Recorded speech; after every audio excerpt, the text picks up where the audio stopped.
Hey everybody, it's Lon.TV, and every once in a while the folks from CalDigit call me up and they let me borrow one of their hard drive speed demons. And for computer geeks like me, taking one of these out for a spin is like getting a Lamborghini for the weekend. And this is their fastest one that I've tested yet.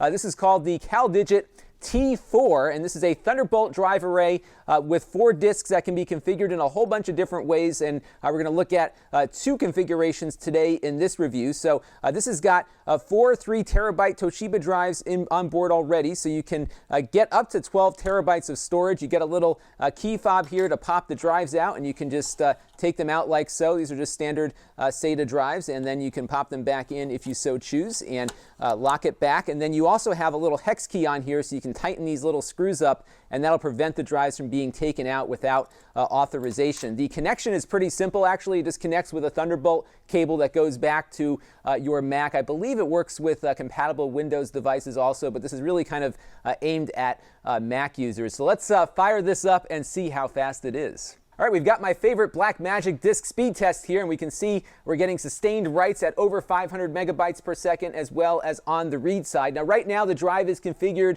as RAID 5, so what it's doing is basically writing a parity stripe to the disks as it's going, so we could lose a drive right now and still maintain our data. So it's going to run a little bit slower in this mode than it might in a mode I'm going to show you in a minute. Now, you do have a bunch of choices as to how exactly you want to configure it. So what we could do right now is use all 4 drives like we're using now in a RAID 5 mode, and I believe it's got a little RAID controller built in. This is not a network attached storage device. It's Thunderbolt directly to a computer, but it does have I think a controller on board to kind of control that RAID 5 array, because that's not something the Mac can do through software. But what you could also do, which we'll do in a minute, is run with RAID 0, which means striping across all 4 drives with no data correction or data error checking, so you can get the riskiest kind of connection, but it'll be a lot faster, so we'll check that out in a minute. You could also configure it where maybe you run these 2 drives mirrored as RAID 1, and then these 2 as just separate disks, or you can choose to do 3 like that. You can basically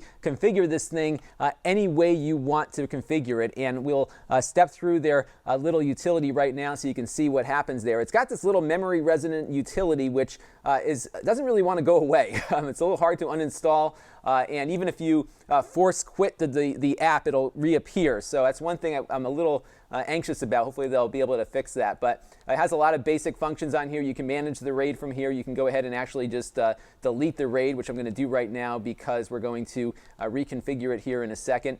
You also have the ability to set some basic preferences. I actually have it not launching at startup, and that has been the way to keep it from loading up when I don't want it to load. Now, if you don't have it loaded, you can't use the drive. So there is some drivers involved with this that I haven't seen before on other products from them. But if you don't want that popping up when you're not using the drive, just have it not launch on startup. You also have some notifications that can be sent your way. It also gives you a log of what has happened on the drive, power up and power down, so you have some good logging to making sure that everything works the way you want it to. And it also has its own benchmarking tool built in as well. So pretty neat little utility. I just wish it was a little bit easier to get out of it and get rid of it when you don't want it, especially if you get rid of the drive. So now you have here a bunch of different options for configuring the device. What we're going to do is set up a RAID 0, which is going to be the fastest way to go. And we're just going to select the disks we want in that array. And OS X might complain here, but we'll call it super fast. And we'll hit create, and we'll hit confirm here, and we'll let it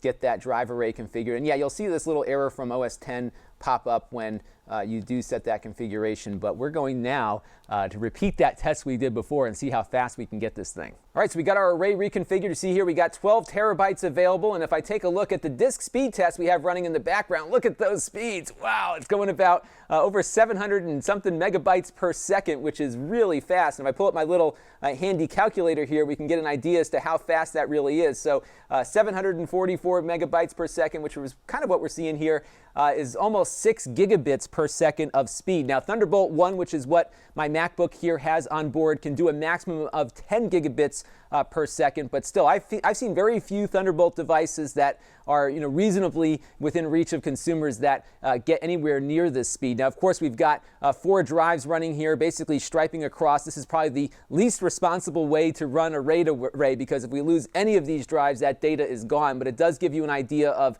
the amount of throughput you can do on here. So if you put faster drives in, like SSDs or something, you might be able to see a little bit better performance out of that RAID 5. But when you take those RAID levels away, of course, you can see just the kind of performance that you're going to get out of this device as you're reading and writing to it at pretty much its full capacity. So really slick device. I think it's going to be very useful for video editors, people that really need a lot of hard drive bandwidth available to them. And if you want to reduce the latency, you put some SSDs in there, and I think this thing would really cook. So that is the T4 from CalDigit, a very fast drive array. And if you're looking for speed, I think this one will deliver on it. This is Lon.TV. Thanks for watching.